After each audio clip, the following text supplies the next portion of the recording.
अपघात असल्यामुळे आधी एडीआर होतो आणि नंतर तो एफआयआर मध्ये रूपांतरित होतो। चौकशी अहवाल हाच गुन्ह्यामध्ये परावर्तित होणार। कर्नाटकने महाराष्ट्राची मानहानी करण्यासाठी 0 एफआयआर दाखल केला। दादांच्या अपघाताचा कर्नाटकात गुन्हा दाखल होणं बेकायदेशीर आहे असं मुख्यमंत्री देवेंद्र फडणवीसांनी म्हटलं आहे। मुख्यमंत्री देवेंद्र फडणवीस यांनी सभागृहामध्ये या संदर्भातली माहिती दिली आहे। तसंच याचा तपास होणार असं देखील त्यांनी म्हटलेलं आहे।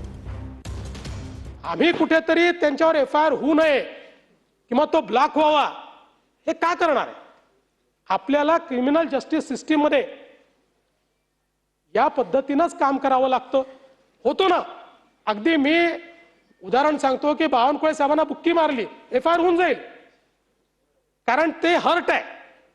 हा ऍक्सिडेंट असल्यामुळे पहिले एडीआर होतो, एडीआरच एफआयआर मध्ये कन्वर्ट होतो, त्याची ती प्रोसेस चाललेली आहे। राहुलजींनी आपल्याला सांगितलं की तुम्ही कर्नाटकमध्ये जाऊन त्या ठिकाणी एफआयआर दाखल करा।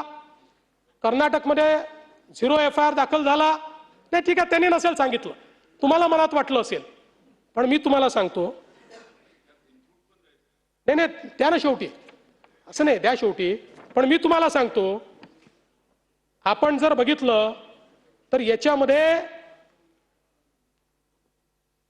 हा जो काही 0 एफआयआर आहे हा घेण्याचा अधिकारच कर्नाटकला नाही। It is illegal.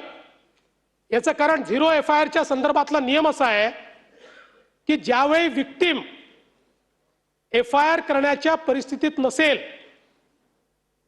त्यावेळीच विक्टिमला 0 एफआयआर करता येतो।